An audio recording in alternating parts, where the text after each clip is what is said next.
In the late 1940s, my father's good friend was an avid gun collector.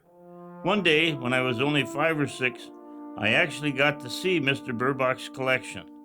And on that day, he gave me a cap pistol, which may be what started my love of guns and my own collection.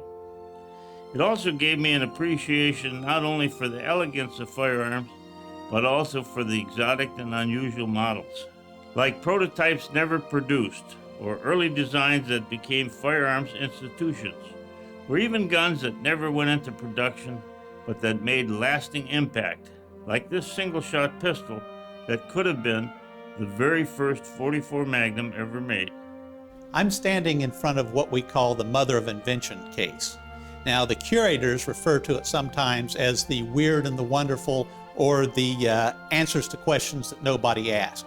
People familiar with handgun history probably know that a little man in a big hat in Idaho was experimenting with hot loading the Smith & Wesson .44 Special cartridge in the early 1950s.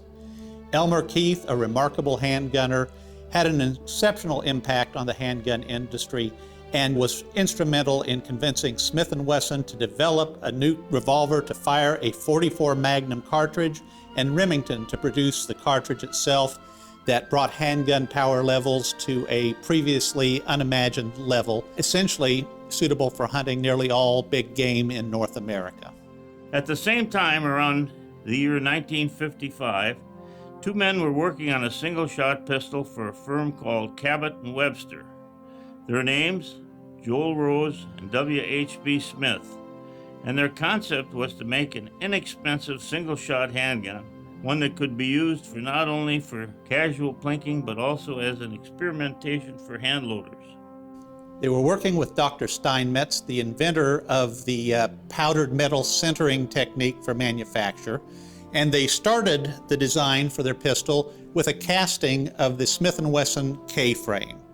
They received substantial help from Smith & Wesson, including Carl Hellstrom and Bill Gunn. Smith & Wesson actually provided them with a .44 caliber barrel to use for their testing, along with test ammunition of the new .44 Magnum round. Cabot & Webster came up with this design. It's a single-shot top-braked pistol using sintered metal technology and with interchangeable barrels chambered for the .44 Magnum round. The concept of the interchangeable barrel was unusual for its day, and of course Thompson Center later manufactured this design with great success, using the sintered metal technology and chambering for the .44 Magnum round. Cabot & Webster figured the gun could retail for about $50, and as a matter of fact, they could have had this .44 Magnum on the market 9 months before Smith & Wesson introduced their famous revolver. But the decision was made to scrap the project, and this gun never came into existence. It's one more of the great firearms legends you'll find on display every day at the National Firearms Museum.